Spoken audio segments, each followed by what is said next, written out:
and welcome to the second episode of the Bigfooty Tigercast. I'm your host, Michaels, and we've got a great show coming up today, talking about the Houli suspension, our review of the Carlton game, and of course the preview for the Port Adelaide game coming up. We've got two guests on the show today. So first of all, I'd like to welcome Wackelpudding, who's been a member of Bigfooty since 2014, so welcome. G'day everyone. And second of all, we've got our newest mod, who's just slapping bands left, right and centre. He's been a Bigfooty member since 2009. Sterge, welcome to you. G'day fellas, how's it going? Going well, thank you. As always, we start off asking our new guests how they became a Richmond supporter, which was actually one of your ideas, Wackles, so you get to answer your own question straight off the bat. So we'll start with you. How did you become a Richmond supporter? Yeah, probably not the most exciting story. But pretty much just followed my mum into it, who was a Tiger back from the Hafey era. I think, though, there was a little bit of competition. I think I might have been 6 or 7 years old, and I had some really good Collingwood friends, and my dad was also a Carlton supporter. But she had a bit of an ace up her sleeve, in so much as one of her really good friends happened to work with the Flea. So back in the early 90s, it was actually the case that the players still had part-time jobs. It wasn't completely professional. So I got to meet him. He actually gave me one of his match-worn jumpers, which I actually still wear around every now and then. And I actually got to get a photo with the tiger skin. So this just completely, imagine your 7-year-old kid getting this kind of access to the captain at the time, ever since bled yellow and black. Yeah, I mean, that'd just blow your mind being able to get that kind of access to someone like the Flea. That's huge. Yeah, no, hero then and still hero today. So, yeah, no, absolutely sensational. Very nice. And what about yourself, Sterge? You have told us that you do have a funny story behind this one, so looking forward to hearing how you became a Richmond supporter. Okay, so my dad doesn't really follow footy, and my mum is the most fair-weather Collingwood supporter you'll ever meet. So when I was a young fella, there wasn't really a lot of influence on me, so I kind of gravitated towards a friend from primary school who was a Richmond supporter, and so I sort of came from there, and then it turned out became a dyed-in-the-wool Richmond supporter, and then years later my wife asked me why I'm a Richmond supporter, because my mum's a Collingwood supporter, and mum happened to be there, and I explained the story of the friend from primary school, and mum said, "What are you talking about? Their whole family are Hawthorn supporters." So essentially, I'm a Richmond supporter by mistake, and should be a Hawthorn supporter. So. Oh God, I know they've had their recent history, but like you said to me the other day, you wouldn't change it for the world being a Richmond supporter. No, I wouldn't. It's actually quite interesting. Even I think Starburns had some Collingwood issues as well. So it's just interesting that the guests so far have all had some type of Collingwood influence somewhere down the line, but yet they've still gone to Richmond. So they've seen the light side, which is good. Yeah. All right, we'll start off with the first segment, Roast and Toast. So this week, each of the guests is responsible for delivering either the roast or the toast. So we'll start off with you, Sterge. You were looking after the roast this week. So who are you going to roast? I'm going to roast the Adelaide Footy Club. We played them in round 6. Both teams were 5-0. They were raging premiership favourites, and that's probably the last decent game they played. Since then, since they beat us, they got smashed by North, and Rory Sloane got 18 touches in that game. Tex got 7 and 1 goal. They got smashed by Melbourne. They beat Brisbane, but Brisbane are rubbish. They beat Freo, but, that's not a great win. They lost to Geelong. They beat St Kilda, who are also no good, and then they lost to Hawthorn. So I can't think of another club besides Geelong who rely on one player more than Adelaide do. Like, you look at all those losses, Rory Sloane, Tex Walker have all gone missing, and it's just, there's some real worries there. They've gone from premiership favourites to, back in the pack with about maybe 3 or 4 clubs that can all be thereabouts. It definitely seems like a blueprint's been laid out. I watched the Hawthorn game, and it was young Howe, I can't remember his first name, but he was responsible for Sloane, and he wore him like a glove and maybe could have given away a few free kicks. but Sloane was just ineffective, and it really sort of changed the momentum of the game. They just couldn't get going. I mean, Hawthorn's backline stood up as well, but I think you're spot on there. You're shutting out Sloane and even Tex, and it's going to take teams a hell of a long way to winning. And like you look at that Geelong game, for example, Geelong rely on Dangerfield as much as Adelaide rely on Sloane. And in that Geelong game, Sloane got 23, Selwood got 35, and Danger got 31. So there's your difference right there. Yeah. Geelong's midfield stood up and Adelaide fell to pieces. And that's all it takes this season, isn't it? Like, it's so close. If you've got one or two players off or they get shut down, you're a decent chance to lose the game. So that was a good roast. And Wackle, what about yourself? You've got the toast this week. Who are you toasting? I'm actually going to toast our captain, Trent Cotchin. Possibly not so much for the game he played on the weekend. We might have a chat about that in a moment. But actually, most of you would have seen the article he put out in the Herald Sun over the weekend speaking about his relationship with Dustin Martin. And it's an absolutely brilliantly written article. I'm not sure if he had any help in terms of having it ghosted or whatever. But even just the sentiments are absolutely sensational. So if you haven't had a look, I'd encourage you to have a read. I think it has been posted in the Dustin Martin thread for if you're having paywall issues.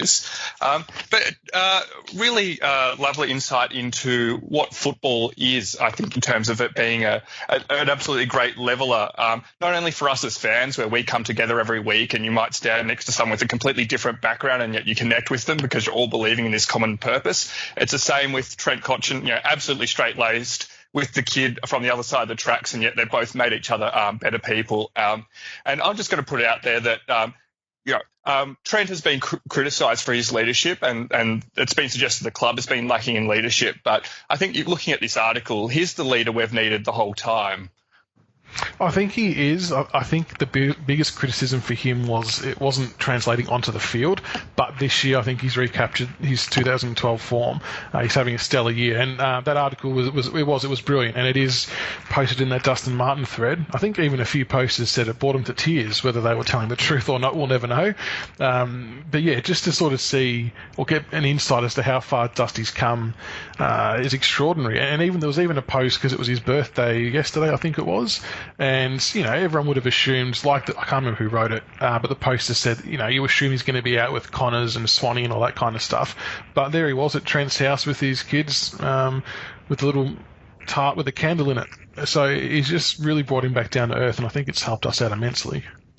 Yeah, no question. And who knows what would have happened if, say, Melbourne had picked up Dusty, but I think Trent should be proud of and as we all should be, of the player that Dusty has become, and I think he's welcome to claim a good share of that. Yeah, definitely agree. And we're going to touch on the Dusty situation after, but it's moments like that kind of make you think we have a little bit of an upper hand when it comes to where he's going to play next year. I just don't know if he could find that same kind of connection environment if he had to uproot and leave somewhere else. Yeah, no, absolutely, I agree. All right, so we'll move on to the review of the game against Carlton. So we won 11-18-84 to Carlton 8-10-58, winning by 26 points. So we're now sitting in 6th position on 32 points and only percentage behind Port and Melbourne. It was definitely a must-win game. I did say last week that by losing to Sydney, we did add extra pressure to ourselves for the Carlton game, and thankfully we got over the line. But geez, it wasn't a great game to watch from an execution standpoint, I guess. A lot of fumbly players, even when not under pressure. I think Shane Edwards had one of the worst games by hand that I've seen him for a long time. He just missed so many easy targets. But once again, and I will sound like a broken record, but our goal kicking was a massive, massive issue. So during the second quarter, we kicked 2 goals, 7 behinds, and we had the ball in our forward half for 70% of that quarter, which just isn't good enough. So, Sterge, I know you watched the game. What did you make of it? Yeah, a lot of what you just said as well. It's really weird this season. You sit there and it's back to how it used to be. You're never safe as a Richmond supporter. You're always waiting for something to happen, something to stuff up. And even though, we're playing really good football, it's good as I've seen it for a number of years, it's still, you just feel at any moment it could all go pear-shaped. And like you said, with missing those goals, and you just think, oh, we're going to cost ourselves. And you saw it in the Sydney game. We cost ourselves by bad goal kicking. And in this game, we kept them in it. And, Carlton are rubbish, and we should have put them away. We should have buried them by at least the third quarter. But, just all those misses, and you keep them in it, and they get a sniff, and they know that we don't do well in close games at the end. So, if we put them away, it's done. But we keep them in it, we keep a sniff, and they think, oh, we're a chance here because Richmond are no good at the end. And it's really, really worrying. And that's the frustrating part is, I sit there thinking if we were doing this against a better team, once again, we would get done. And like you said, we're just kind of lucky that Carlton aren't up to scratch of like your Sydneys and your Bulldogs and GWS and things like that. Our ground level pressure, though, I thought was excellent. Did you notice much of that, Wackle? Yes, absolutely. Our forward pressure was absolutely exemplary throughout the game. And the amount of time that we did have the ball up the forward half, Carlton was so good about getting all of their players back. They really did park the bus, and they did make it very difficult for us. But at least we'll sort of, for the most part, preventing them from getting out. So it was so ugly to watch, but at least we were able to, certainly prevent them from scoring. So as a spectacle, it was absolutely horrendous. But at least we did, Yeah, but they boys did all right. And I actually found myself getting frustrated at one point because Carlton were just chipping the ball around in the back half of the ground to uncontested players. And then one of the commentators pointed out that they were only really doing that because they had no other avenues to go forward. So at least it was good to see our midfielders and forwards getting back pretty quickly this week after a turnover, because playing such a high press that we do, we are kind of prone to getting counter-attacked. I still think an issue of concern was seeing Caddy taking 2 centre square bounces. I know it was only 2, but I just can't justify having a non-ruckman in the middle of the ground allowing the other team a pretty easy chance of getting a centre clearance, because all we're doing is putting our defenders under the pump massively. Yeah, no question. Both times when he took those centre bounces, that ball went straight into the Carlton's forward 50. So if we're doing that against a quality team, like next week against Ryder, we're just going to get slammed. But the other thing is you're not going to want to have to put quality players up in ruck contests. You're just asking for an injury or for something to go wrong. Yeah, it is. It's a real catch-22. I know we haven't got much in reserve, but we'll get to the VFL update after. But it's a scary prospect, like you said, having Ryder pretty much give his midfielder silver service. He's good enough as it is. We don't need to give him any other advantages. But we'll finish off the review. I found a couple of posts in the autopsy thread, which you didn't have to do too much work on this week, Sterge, so that's a good thing. Unlike some of the losses we've had, it's kept you busy.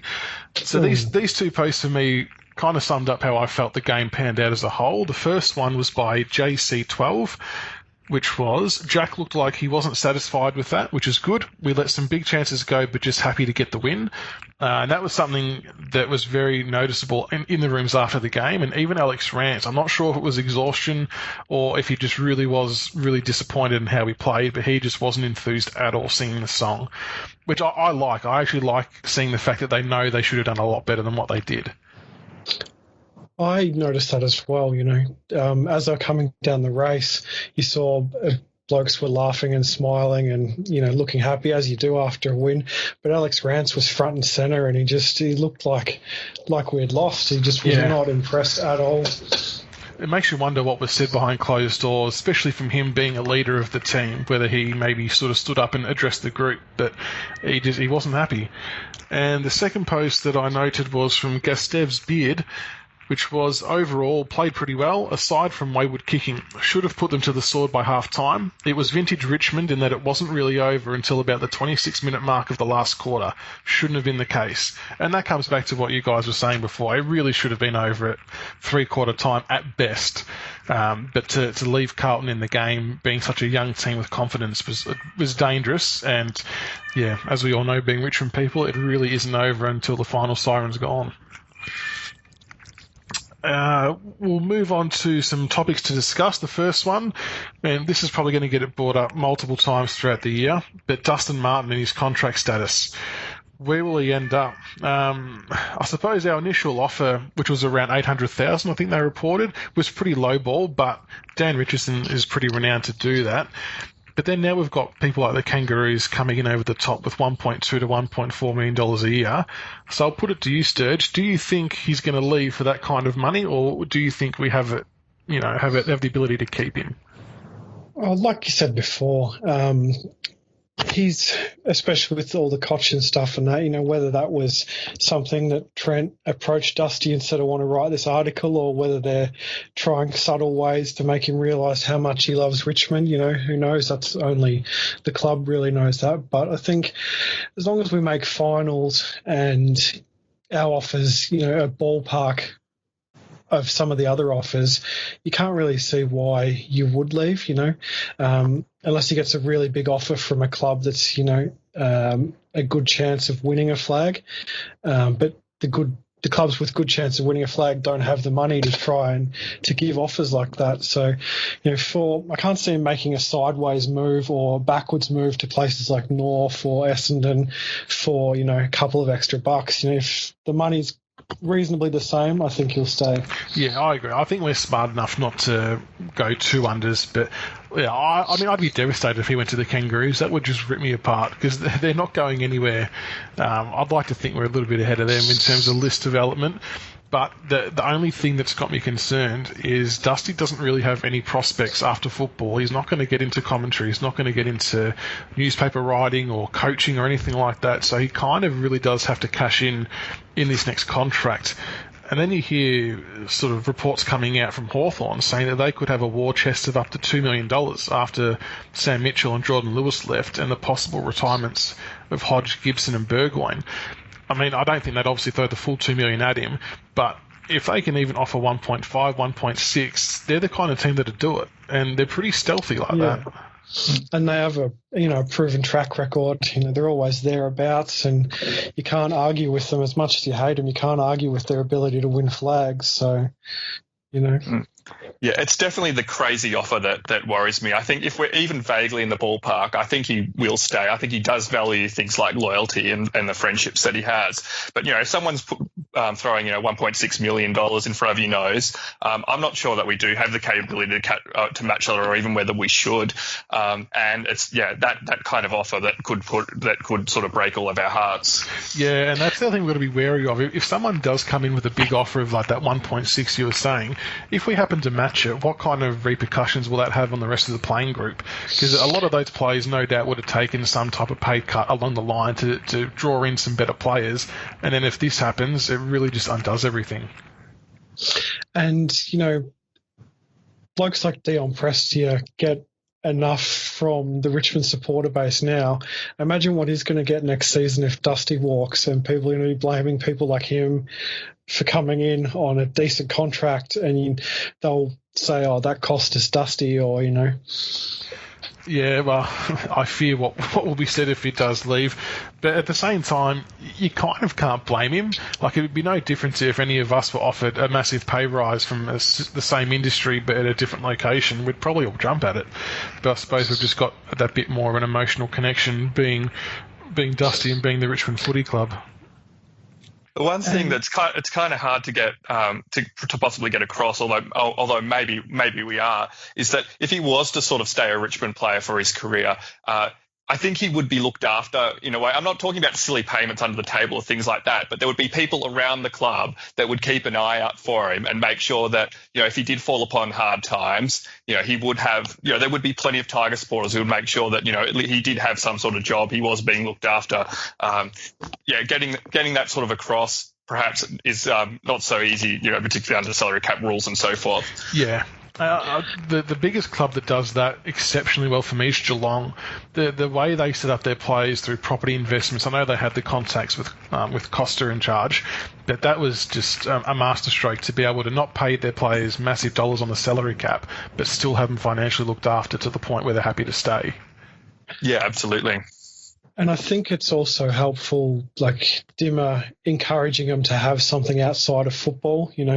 Make fun of Brandon Ellis and his watches all you want, but that's setting him up for something after football. There's a really interesting book I read. It's based in America, but the same thing probably applies here. That within 6 or 7 years of finishing professional sports careers, the vast majority of them, something like 80%, are flat broke, regardless of how much they got paid. So that kind of goes back to your point about he needs to look after himself at the end of football, because that money doesn't last forever, and if you don't have a lot going on, you become accustomed to a certain lifestyle, and when the money's not coming in but it's still going out, you can find yourself broke very quickly. Exactly right. Look, I know we could probably talk about Dusty all night and his contract status, but we'll wrap it up with a post by Tiger71, who often has inside mail. I know he gets shot down a little bit, but I think he's done pretty well with the bits of info he's had in the past. And one of his recent posts was, the CBA is now done, which is great. Dusty is not going anywhere, but I would not be surprised if he is not re-signed till the later rounds, knowing Ralph Carl wants to maximise as much press and exposure as he can. So, and I think we know what Ralph Carr's like based on the last time we went through this, and I think Tiger71 summed that up pretty well. So fingers crossed he is on the money, and that Dusty does sign up with us sooner rather than later. We'll push on now to the big hot topic for us tonight, which is the Basher Houli incident on the weekend, and also talk about the MRP and tribunal just as a whole. So the incident was obviously assessed as intentional conduct with high impact to the head and referred straight to the tribunal. That outcome's now happened, and he's taken a 2-week suspension. A lot of the media are really pushing hard for him to get like 4 or 5 plus, which was really interesting. Now, what did you think of the incident, Wackel? I thought that clearly, as per the rules, it was intentional contact. He clearly was intending to make contact with Lamb. He's obviously didn't mean to get him in the head, and I think we all know his character. Actually, my first reaction when I saw the incident was that maybe someone's got in his ear and actually said something, obviously knowing Houli's background. Clearly that's not the case. It was just so out of character for him. He's obviously it was completely reckless. And obviously Lamb got the concussion, and it doesn't look like he's going to play this week either. So clearly suspension is fair enough. I think what we've seen with the 2 weeks is that the tribunal has recognised the fact that while it was intentional contact as per the rules, it was accidental in terms of getting him on the head, and therefore they've tried to sort of find a compromise, and having an intentional but a 2-week suspension, I think, is probably about fair overall. Yeah, I think they got it on the money as well with the duration, but it is very much a grey area. Sterge, what did you make of the incident? I probably expect him to get maybe 4 down to 3. And I think the fact that they took out the reckless from the grading table kind of made it hard for him. They kind of had to. It wasn't unintentional, but it wasn't really, like you said, it wasn't intentional. He meant to hit him, but he didn't mean to hit him in the head. So, but I think 2's highway robbery. You walk away with that every day of the week. And, as we've seen tonight, the Carlton board's in full melt mode, and the Richmond board's in full gloat mode over it. So, I think the way that, because it got it was class versus intentional, we're all thinking, it's going to be 4 weeks, maybe 4 to 3. If they had come out from the start and said, it's 3 down to 2, I don't think so many people would have. That we wouldn't have got the same reaction, perhaps, out of fans of other clubs. And I think, you look back at Vickery lined Bambi up and absolutely delivered him a haymaker, and only got 4 weeks for it. Yeah. So 4 was probably too much. 2's probably not enough. 3's would have been probably spot on. I don't think many of us would have argued with 3, but 2 will take that every day of the week. I'll put this to you, Wackel. Do you think that if Lamb wasn't concussed and was playing this week, that the suspension would have not happened, or 2, if it did, would have only been 1 week? Yeah, I think probably if you got him in the head, maybe a week, if he'd played on. I do understand the importance of that the head has sort of got to be sacrosanct. Any strike to the head, I think that's fair enough that you have a holiday. Yeah, agree. It definitely does have to be protected. I don't want this next comment to sound like it's about this incident because it's really about the MRP as a whole, but they tend to look at the outcome far too much, more so than the intent. Like you look at the Buddy Franklin one against Menadue last week, I know he got him on the shoulder and he got away with a fine, but his intent was really to knock him into next week. He ran past the ball, had no eyes for it, but because he didn't actually clean him up and injure him, nothing was really done about it. So I know it's always been a bit of a sore spot for me that it's always about the outcome. The other example I had written down was Jack Viney a couple of years ago when he went for that hard ball get against Tom Lynch, and he won the ball cleanly, got it out, and unfortunately Tom Lynch ended up with a broken jaw, and it went straight to the tribunal, and they wanted to suspend Jack Viney for 2 weeks. And then there was a massive uproar in the media because anyone who was watching that could see the ball was clearly in play. It was just a 50-50 contest, and Tom Lynch got a little bit unlucky, but because he had the broken jaw, that sort of gave the tribunal grounds to offer a 2-week suspension, and I just don't think that's the right way to go about it. Yeah, and I agree. Like we said, like we were talking about earlier today, in a way they almost need to look at intent. And like you look at Selwood last week as another one, dropped his elbow in the back of Mitchell's head, but because Mitchell didn't get injured, they go, oh, don't worry about it. You need to look at the intent. Like Selwood meant to hurt him. He dropped his elbow into the back of his head. And then maybe for really bad injuries, you need to add a loading onto that for an injury. Like if you line a bloke up and drop him and you break his jaw, then you need to add a loading onto the penalty because your intent was to hurt him and then you broke his jaw, so you get a couple of extra weeks as well. Yeah, agree. And speaking of outcome, I think another one that was based on outcome was Schofield getting 2 weeks down to 1 for his elbow, and Clayton Oliver, who flopped worse than any soccer play you've ever seen in your life. And then at the same time, Luke Parker did the same thing against Essendon to Bagley, and was a pretty firm forearm to the chin, and Bagley stood his ground and pushed him back. And, you know, you can't have people just diving. I know Rance dove a little bit last week, but that one from Oliver, that was just something out of this world. And Schofield got off as well. Oh, did he? After Bash, and they've downgraded it, so he's free to play. Oh, that's good. That's a good outcome then. They kind of... sorry, I was just going to say maybe more of these need to go to the tribunal. They seem to be getting better decisions, I think. Well, yeah. They kind of tied their hands with Schofield by having Bash go first, because you give him 2 weeks, and if they had overturned, you know, his Schofield's appeal, he would have got 2 weeks as well. And can you imagine, like, Bigfooty was bad enough with just Bash or Houli getting 2 weeks. Can you imagine if they both got the same? Oh, it wouldn't be fair. That would have been... it would be absurd, yes. Yeah, the servers would have exploded. The other thing I want to ask you guys is, me and my mates have often talked about the MRP and suspensions, and this is probably only applicable to a small amount of weeks being suspended, but what are your thoughts on if a player is suspended, that they serve that suspension against the team they had the incident against? Because really, teams don't benefit from that player missing. It's the team they play the week after. But if Basher was to have to miss the next time we play Carlton or the next 2 times we play Carlton, they get a direct benefit from that outcome. Yeah, that's an interesting way of doing it. I know I've heard people saying this week, especially in that Basher Houli thread, that there should be red cards and that, but, you know, the umpires already want to get their head on TV too much as it is. Can you imagine giving them the power to red card blokes as well? You're not only encouraging the Olivers of the world to dive, but you're giving the me umpires the ability to send people off and get their mugs on TV some more. Like, it'd be an absolute nightmare. So saying that if, say, Basher Houli misses the next 2 Carlton games, it is interesting, but, you know, it's also, say, Basher Houli, you know, goes out, belts a bloke knowing he's retiring at the end of the season. Not that he would, but just as an example, knows that he's retiring at the end of the season, so he's never going to play Carlton again. So he knows he's never going to have to serve that suspension. Yeah, and that is definitely the can argument to it. But I just thought it was an interesting little take on ways it can happen because I don't agree with the card system. I've played soccer for 2 years, and was never ever any good at it. I played just for social reasons. But some of the stuff that happened on the field with people diving and milking free kicks, it's just you don't want that creeping into the AFL. It would just change the game completely.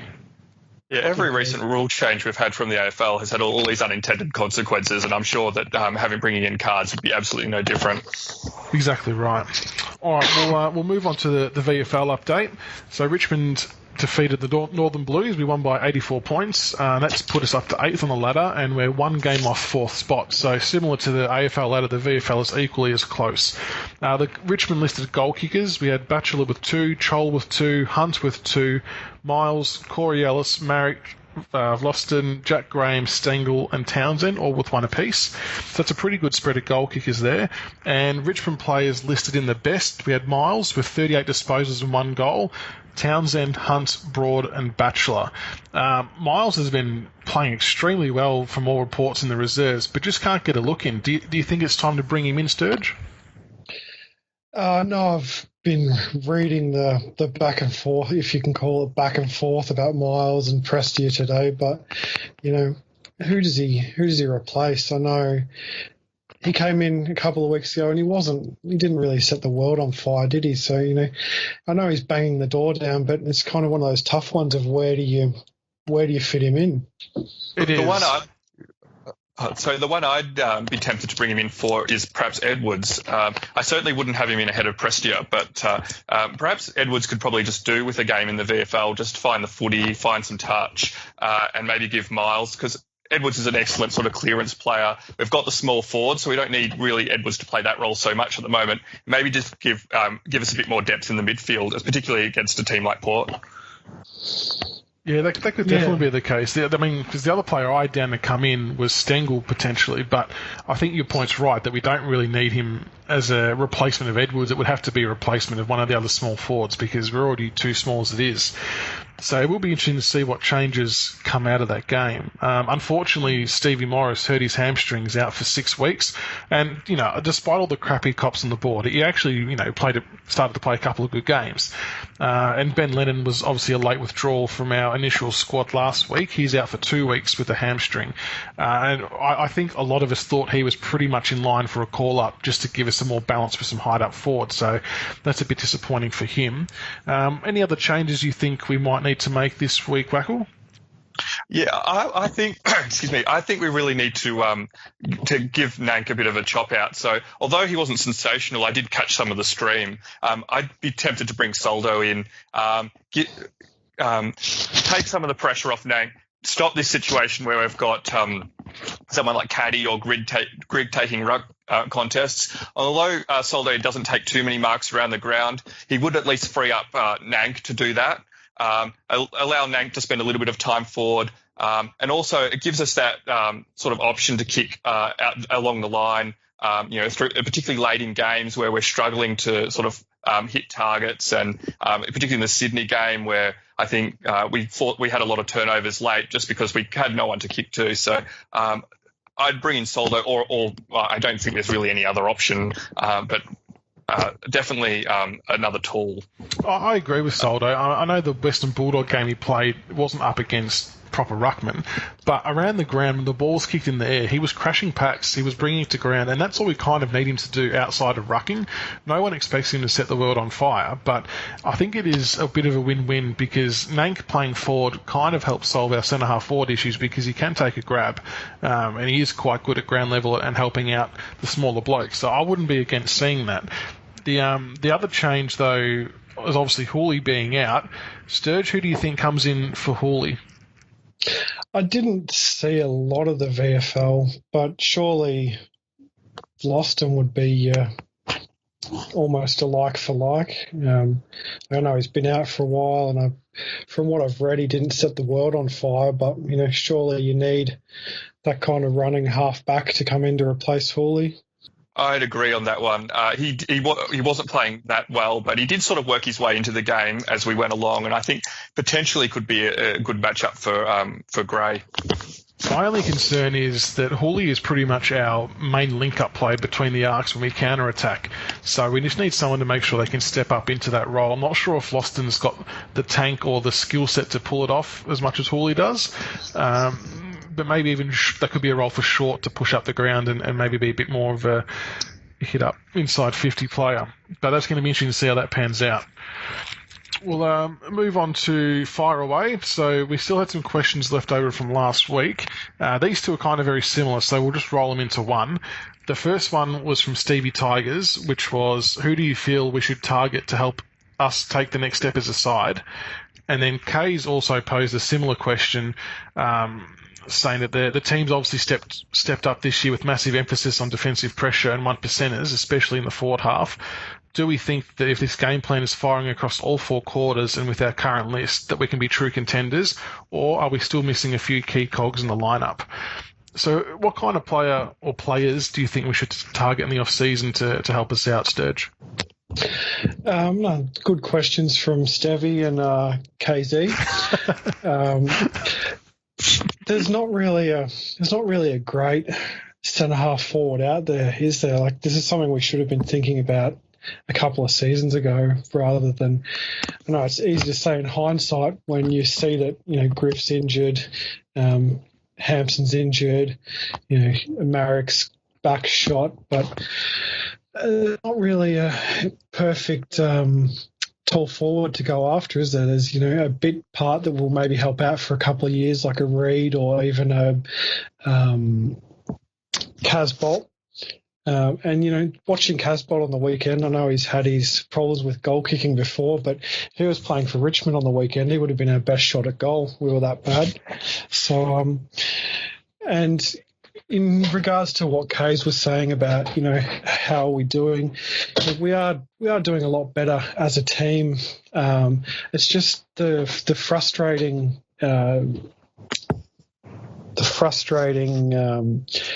skill errors, where they just make bad decisions towards the end of the game. And, a lot, you mentioned Stengel in the VFL, we upgraded him, and a couple of our younger small forwards are starting to look fairly tired. So, we've upgraded Stengel. Is it time to start almost a rotation policy with the young small forwards? We've got so many of them. I definitely like that thought process of rotating the small forwards around just to keep them fresh. I mean, there's a bit of play on the weekend where Butler got the ball like 15 metres out from goal and he just didn't have that spring or urgency in his step to wheel around and kick it, and he got caught. So maybe it is time to just start rotating them around, keeps the opposition guessing, keeps pressure on the players for spots so we get better performance. So I think that's a win-win. Yeah, and I think in regards to what Kay is saying, we have played some really, really good football this season with the small forwards. I think the small forwards, they're double teaming Jack and they're gang up on him. I think the small forwards, their greatest asset is speed. If they're moving around and constantly making the defenders accountable, it kind of limits that double teaming on Jack as much as possible, because they know, we can double team Jack, but these blokes are going to be running around everywhere, leading up, and it's the emphasis also on the midfielders as well to make good decisions and find these guys that are moving around and not just be Jack-centric and bomb it in on top of his head all the time. Yeah, which has been a big issue for us. And Wackel, I'll put this question to you. If you had to pick either Sam Reid or Levi Casbolt to come across next year, who would you pick? I'd probably take Casbolt. I suspect he might be a bit cheaper. And I don't mind so much that it's kind of strange to say given all the problems we're having with the goal kicking. But I think we could play him deep, play Jack up the ground, so Levi's nice and close to goal, takes the big grabs. Jack is an all-Australian centre-half forward. And I think Casbolt also being a stronger body could also help bring the ball down to the small forwards, and he can also probably ruck a bit more effectively than Reid. And, of course, then there's also the concern about Reid's injuries. So I definitely would take Casbolt. I know it's not an ideal solution, but there's just no one out there. That's right, and I think we do have to really target one of those two, but then also invest in someone in the draft to take over from Jack when he's 27, 28, so. He's on limited time, and we know that big forwards take longer to develop, so we can't keep holding off not drafting a forward. Otherwise, we're going to be in a real bad position in a few years' time. But I know taking Casbolt would be controversial. I know me and my mates have argued about that non-stop over the last few weeks, but we need something, and something is going to be better than nothing, I suppose, is the ultimate answer. Would be a massive upgrade on what we have currently. Correct, exactly right. I think we need to take a stopgap centre-half forward for a couple of years, and then we have 2 first-round draft picks, either try and package them up into a really good first-round draft pick and take a really good tall forward, or, just take best available at whatever's our pick. Yeah, I agree. I think there has to be the play. We can't sit on our hands and do nothing and let this go around again next year, because we're going to slaughter Nankervis if we don't, and I don't think we can go forward as a team if we don't have that structural piece of a centre-half forward. But we could obviously go on about that for a few hours as well, because it's just the most frustrating thing to watch at the moment. But we'll push on to the preview of this week's game against Port Adelaide. Big thanks to As Leggy, I think I said that right, for the weekly review thread, which I must admit, it took me a little while to read and work out what on earth was going on, but once I read it properly, it was hilarious. So credit for that thread, that was very good. It's a huge game this week. So both teams were both on 32 points, and Port are sitting fourth with a better percentage of 135.4%. And after a 31-point win against Collingwood on the weekends, they're bound to be up and about. The thing that's kind of got me concerned is Port's tools are going pretty well at the moment, and they're pretty pivotal to the outcome of this match. Like we mentioned before, Ryder is one of the best rucks in the comp at the moment anyway. Dixon up forward is always a handful, and Trengove can go forward or back. So we really have our hands full trying to keep them occupied. And this is where we desperately need help for Nankervis, because Ryder's going to just destroy him, I think. We just have to pray that our midfielders are good enough to break even. But the player I do want to talk about specifically is Robbie Gray. He's in excellent form. He kicked 5 goals against Collingwood, and he just looks really dangerous anytime the ball is kicked anywhere near him. So, Sterge, who would you play on Robbie Gray to try and shut him out? Oh, do you shut him out, or do you just make him accountable? Give him someone, send someone to him to make him accountable is probably the way to do it, I think. If he's worrying about his opponent getting a touch or kicking goals, then he's kind of lessens his influence, because he's worrying about his man, more so than just breaking a tag or getting away and doing what he wants. Because we've got Lambert that can do that hard tag roll if we have to, but so. I almost reckon that Lambert might have to be used for Wingard potentially. He just causes headaches as well. So one thing I've noticed recently is Wingard likes to just come off the back of the square at centre bounces and just streams forward. So we've got to keep an eye out for that as well. Wackel, what's your thoughts on the game this week, and what do we have to do to win? I think we're definitely in with a chance. I had a chat to one of my Port friends today, and they were very quick to point out that they haven't beaten the top 8 side, so they're a little bit nervous about this game as well. Nonetheless, I think they definitely would start favourites, especially on their home deck. I think what we need to try and do is try and exploit possibly a weakness they have in their defence, which is actually statistically very good. I think the best in the competition. I think we're second. Individually, all the players I think have been functioning quite well. It's a bit plodding. It's a little bit slow. I think there's a real opportunity for our small forwards to take advantage of that if we can transition the ball well. It's how we scored a lot of the goals against Carlton last week. I think that if there's a path to victory, that is how I see us winning the game. Yeah, it's interesting because I know we just obviously spoke about needing the need for a tall, but what you said spot on is that it could actually be our biggest advantage this week.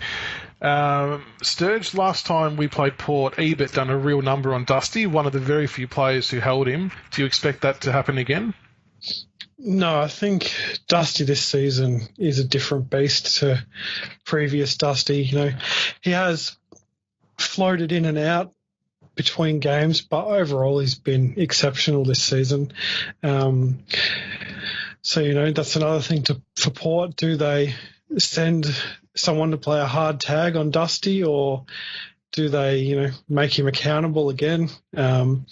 If he does get a hard tag, we need, and there's something I've been critical of Richmond in the past for, is especially when Cotch used to get tagged, that no one really stood up to. If someone's tagging one of your best midfielders, your lesser midfielders kind of need to make them earn the tag, make them feel it, get into them, bump them, just let your guy get some space. If you can run through and lay a bump or a shepherd and let your guy get some space and get a couple of touches, that's more important for the team than you running around and getting your own ball.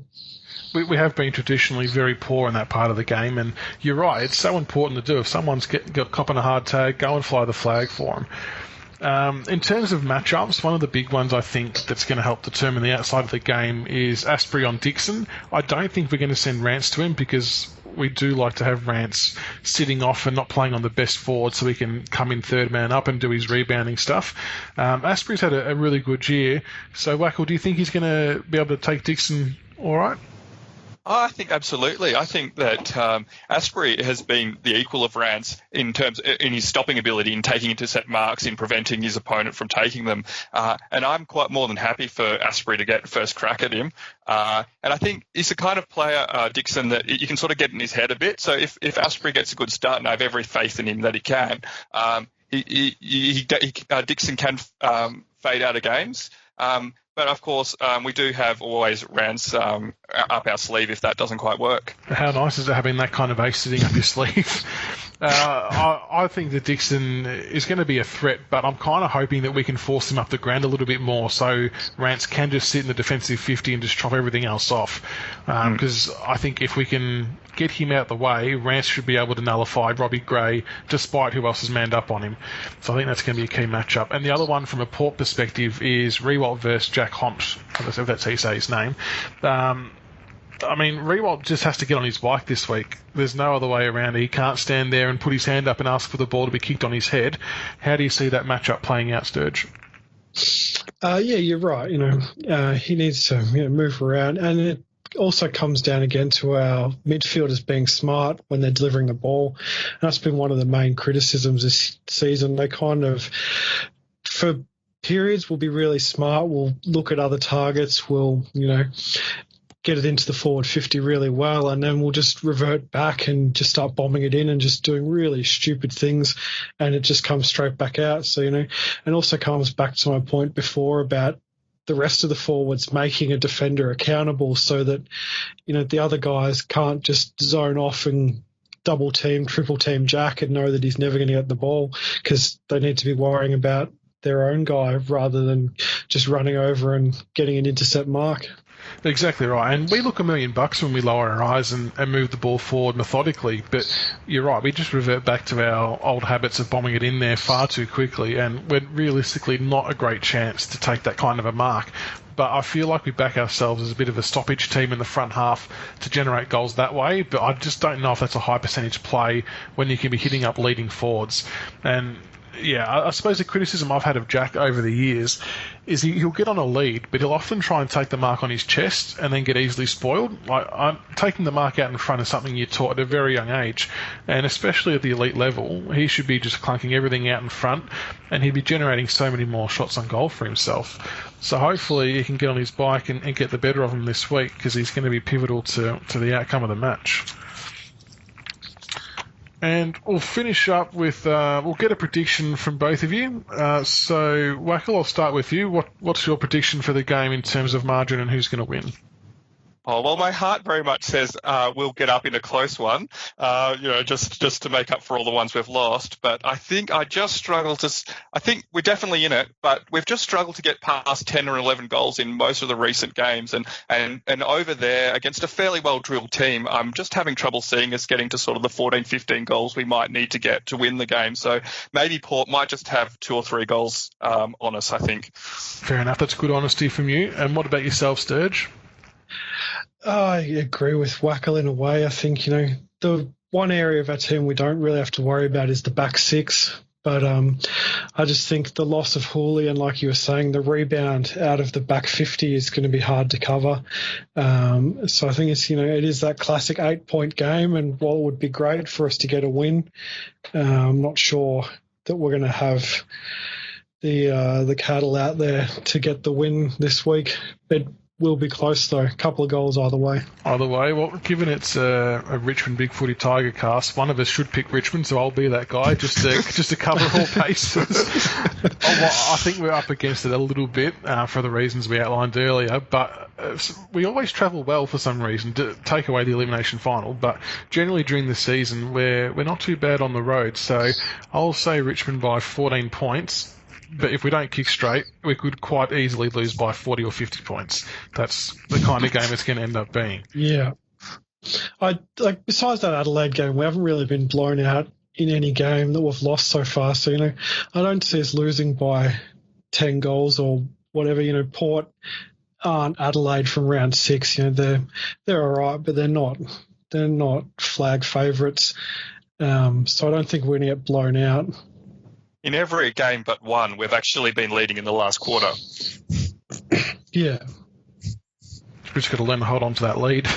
That's right. So, and Matty White should be playing against us this week as well. So he seemed to have a good game last week, providing a bit of dash along with Impey. So that'll be interesting to see how he goes against his old team. He's been out for a little while, and I know there was a few melts on the Port board when he was named, but I think he proved a few people wrong last week with his game, but hopefully he has a bit of a shit one against us. I didn't even know he was still playing, to be honest with you. No, he's most definitely still around. But that pretty much wraps it up, guys. So thank you, Sterge, and thank you, Wackelpudding, for coming onto the show today. And just a reminder to everyone that the game is on Saturday night at 7:10 Adelaide Oval, and it is live on Fox Sports 3. So thank you again, guys, and until next time, go Tigers. Go Tigers. Thanks for having us.